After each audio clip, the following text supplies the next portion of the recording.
নমস্কার, কেমন আছেন সবাই? আমি প্রতিমা ঘরে বাইরে বাঙালিয়ানার আরেকটি ব্লগে আপনাদের সবাইকে স্বাগত জানাই। আজ সন্ধেবেলা বাড়িতে আসছে দুই বাঙালি বন্ধু, তাই ভাবলাম বাঙালি খাবার দাবার বানাই। তার মধ্যে কি বানাবো এটাই ভাবছিলাম। ভাবতে ভাবতে ভাবলাম বাঙালি ফ্রাইড রাইস, চিলি চিকেন, কষা মাংস, লুচি, এটা হলে মন্দ হয় না বলুন। তাই আজ বানিয়ে নিচ্ছি কষা মাংস, লুচি, ফ্রাইড রাইস আর চিলি চিকেন। তবে এই ফ্রাইড রাইস আর চিলি চিকেন সবচেয়ে সহজ পদ্ধতিতে আজ আমি বানাচ্ছি, আর সেটাই আজ আমি আপনাদের সাথে শেয়ার করব। চলুন তাহলে শুরু করা যাক আজকের চিলি চিকেন ফ্রাইড রাইসের রেসিপি। এখন ঘড়িতে বাজে প্রায় 5:30। আপনাদের সাথে কথা বলার পর আমি সমস্ত কিছুই রেডি করে নিয়েছি। আজকে যেহেতু বেঙ্গলি স্টাইলে ফ্রাইড রাইস বানাবো, তার জন্য কিছুটা পরিমাণ বাসমতি রাইস নিয়ে নিয়েছি। একই সাথে ফ্রাইড রাইসে দেওয়ার জন্য কিছুটা পরিমাণ দেখুন ছোট ছোট করে গাজর, বিনস আর ক্যাপসিকাম কেটে নিয়েছি। এখন যেহেতু শীতকাল, তাই মটরশুঁটি তো পাওয়াই যায়, তাই কাঁচা মটর কিছুটা পরিমাণ ছাড়িয়ে নিয়েছি। কষা মাংসতে দেবো বলে কিছুটা পরিমাণ আলু কেটে নিয়েছি, এবং দু রকম মাংসের জন্যই আমি রসুন আর আদাটা বেশি করে একটু ছাড়িয়ে নিয়েছি। একই সাথে চিলি চিকেনের জন্য চৌকো চৌকো করে কিছুটা পরিমাণ পেঁয়াজ আর ক্যাপসিকাম কেটে নিয়েছি। এদিকে ফ্রাইড রাইসের জন্য জল গরম করতে বসিয়েছি। জলটা অনেকটাই গরম হয়ে আসলে এর উপরে দিয়ে দিচ্ছি গোটা গরম মশলা। তার মধ্যে আছে লং, এলাচ আর দারচিনি। ভাতের জন্য জলটা এদিকে গরম হতে থাক। ততক্ষণে ফ্রাইড রাইসে সবজিগুলো ভাজার জন্য একটা কড়াইয়ে কিছুটা পরিমাণ তেল ছিল, তারই উপরে কিছুটা পরিমাণ তেল দিয়ে গরম হতে দিচ্ছি। এদিকে তেলটা গরম হতে থাক, আর এদিকে ভাতের জলটাও গরম হয়ে গিয়েছে। ততক্ষণে বাসমতি চালটাকেও খুব ভালোভাবে ধুয়ে পরিষ্কার করে নিচ্ছি। বাঙালি বন্ধু, বাঙালি খাবার দাবার সব কিছু নিয়ে আজকের সন্ধেবেলাটা মনে হচ্ছে বাড়িতে থাকলে যেমন কোনো আত্মীয় আসলে হয়, ঠিক সেরকমই মনে বেশ মজাও হচ্ছে। দেখুন জলটা খুব ভালো মতো গরম হয়ে গিয়েছে। এর ওপরে এবার আমি চালটা দিয়ে দিচ্ছি। এই ফ্রাইড রাইসের ক্ষেত্রে চালের জলটাকে খুব ভালো মতো গরম বা ফুটন্ত হলে কিন্তু ভালো হয়, না হলে ঠান্ডা জলে চাল দিলে চালটা ভেঙে যাওয়ার সম্ভাবনা থাকে, এবং ভাতটাও একটু ফ্যান ফ্যান হয়ে যাওয়ার সম্ভাবনা থাকে। ফ্রাইড রাইসের ভাতটা ঢাকনা বন্ধ করে রান্না করব না, ভাতটা হতে থাক। এদিকে তেলটাও গরম হয়েছে। এর ওপরে আমি সবার প্রথম বিনসটা দিয়ে খুব ভালোভাবে ফ্রাই করে নিচ্ছি। বিনসের উপরে কিছুটা পরিমাণ নুন ছড়িয়ে দিচ্ছি। নুন ছড়িয়ে দিয়ে খুব ভালোভাবে মিক্সড করে নিচ্ছি। মিক্সড করে নেওয়ার পর দেখুন বিনসটা ফ্রাই হয়ে গিয়েছে। এবার এটাকে উঠিয়ে নিচ্ছি। বিনস উঠিয়ে নেওয়ার পর একই রকমভাবে তেলের উপর গাজর দিয়ে দিচ্ছি। গাজর দিয়ে এরই উপরে দিয়ে দিচ্ছি কিছুটা পরিমাণ নুন। একই রকমভাবে গাজরটাকেও ফ্রাই করে নিচ্ছি।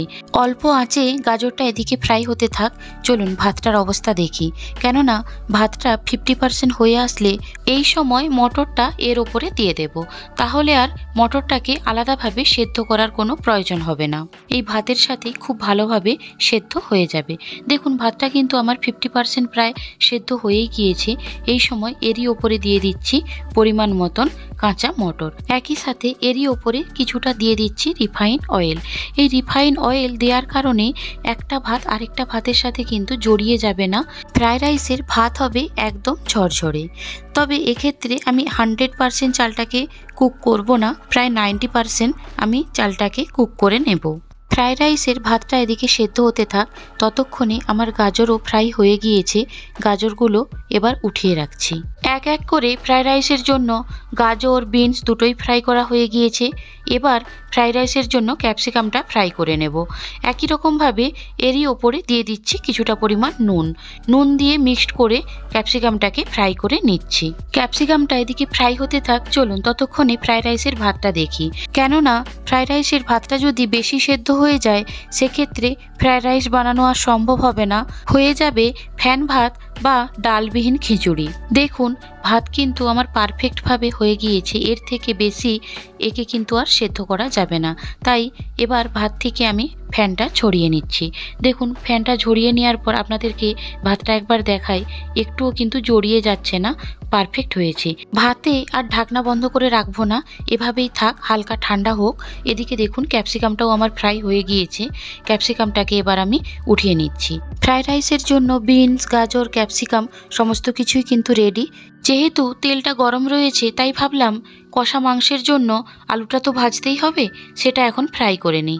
চলুন একদিকে এই আলুটা ফ্রাই হতে থাক। ততক্ষণে আমরা ফ্রাইড রাইসের জন্য কাজু কিশমিশ এগুলো রেডি করে নিই।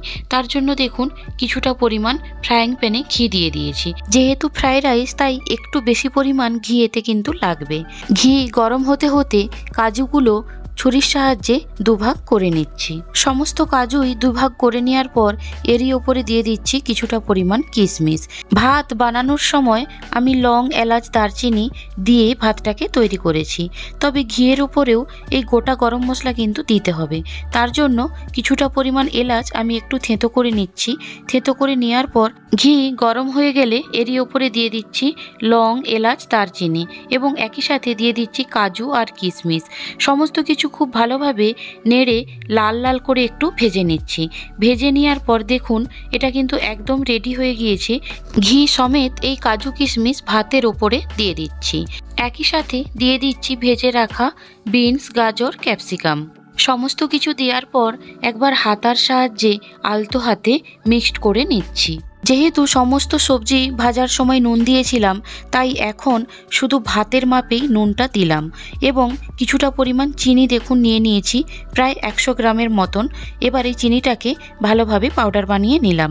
পাউডার বানিয়ে নিয়ে এবার চিনিটাকে এই ভাতের সাথে মিক্সড করে দিচ্ছি। গোটা চিনিও মিক্সড করা যায়, তবে সেটা মিশতে অনেকটাই দেরি হয়। পাউডার চিনি দিলে খুব তাড়াতাড়ি ভাতের সাথে মিশে যায়। অল্প অল্প পরিমাণ পাউডার চিনি দিয়ে ভাতের সাথে মিক্সড করে নিচ্ছি। বাঙালি ফ্রাইড রাইস একটু মিষ্টি হয়, তবে যে যেমন খেতে চায় সেক্ষেত্রে মিষ্টির পরিমাণ কমিয়ে বা বাড়িয়ে নেওয়া যেতে পারে।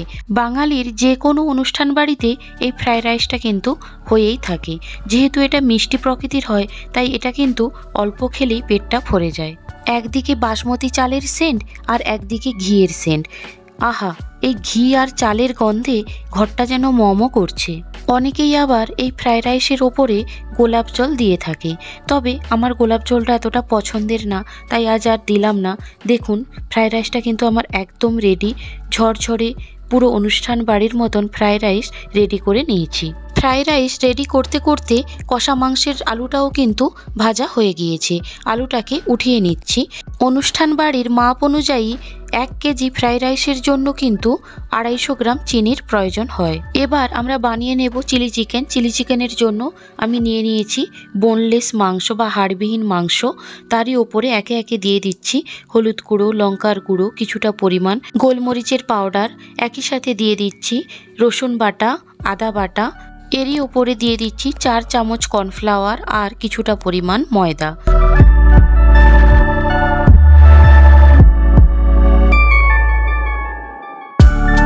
কিছুটা পরিমাণ দিয়ে দিচ্ছি খাবার সোডা আর পরিমাণ মতন নুন, আর একই সাথে একটা ডিম ফেটে নিচ্ছি। ব্যাস, চিকেনের উপরে একে একে সমস্ত কিছু দেয়া শেষ। এবার হাতের সাহায্যে অল্প অল্প জল দিয়ে সমস্ত কিছুকে ভালোভাবে মিক্সড করে নিচ্ছি। চিলি চিকেনের জন্য মাংস তো ম্যারিনেট হয়ে গেল, এটা একটু রেস্টে থাক। ততক্ষণে আমরা কষা মাংসের মশলাটা কষিয়ে নেই। প্রতিদিনের মতো একই রকমভাবে কষা মাংসের মশলাটা কষিয়ে নিয়েছি। এবার এর উপরে দিয়ে দিচ্ছি চিকেন। মশলার সাথে খুব ভালোভাবে চিকেন মিক্সড করে নিচ্ছি। মিক্সড করে নিয়ে অল্প আঁচে ঢাকনা বন্ধ করে সেদ্ধ হতে দিচ্ছি। অল্প আঁচে কষা মাংসটা সেদ্ধ হতে থাক। ততক্ষণে আমরা চিলি চিকেনের জন্য পকোড়াগুলো ফ্রাই করে নেব। এক এক করে ব্যাটার থেকে এক একটা চিকেনের পিস দিয়ে আমি পকোড়াগুলো ফ্রাই করে নিচ্ছি। উল্টে পাল্টে গোল্ডেন ব্রাউন করে পকোড়াগুলো ফ্রাই করে নিয়েছি। দেখুন পকোড়াগুলো গোল্ডেন ব্রাউন করে ফ্রাই হয়ে গিয়েছে। এবার এগুলো উঠিয়ে রাখছি। একই রকমভাবে বাকি পকোড়াগুলো ফ্রাই করে নিচ্ছি। ভেবেছিলাম বন্ধুরা আসার আগেই সমস্ত কিছু কমপ্লিট করে ফেলবো, তবে এখন 7:30 বাজে। পকোড়াগুলো দেওয়ার পর মনে হলো এটাকে ওই সাইডে করে দিয়ে এই চিলি চিকেনের গ্রেভিটা বানিয়ে নিই।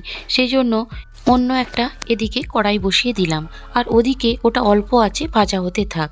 এর উপরে দিয়ে দিচ্ছি কিছুটা পরিমাণ রিফাইন অয়েল।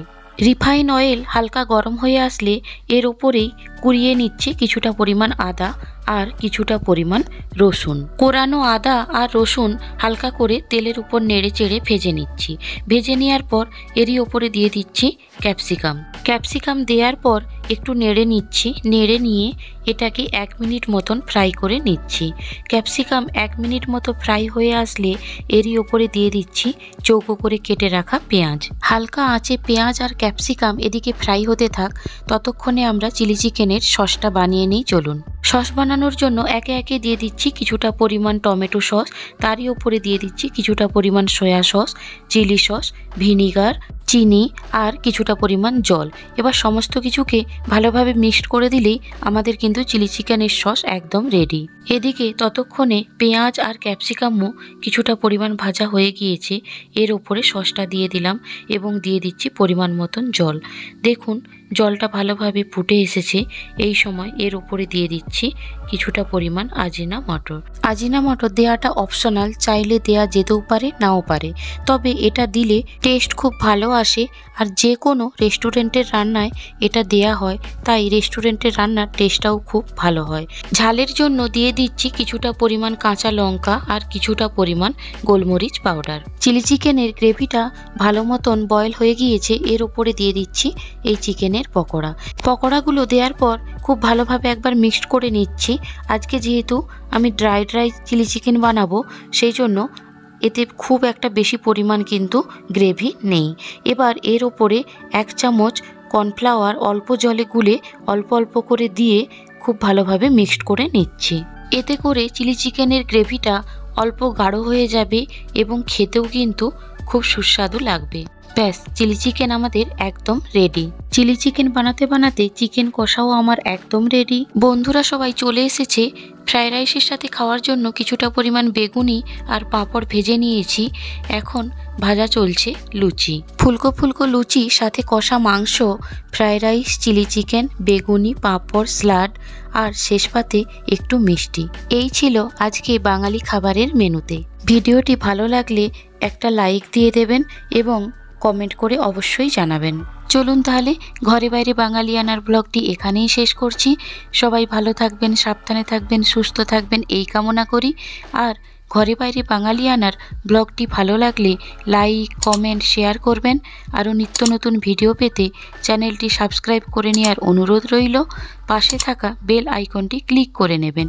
ফিরে আসছি নতুন একটি ভিডিও নিয়ে, নতুন একটি ব্লগে। ভিডিওটি দেখার জন্য সবাইকে অসংখ্য ধন্যবাদ।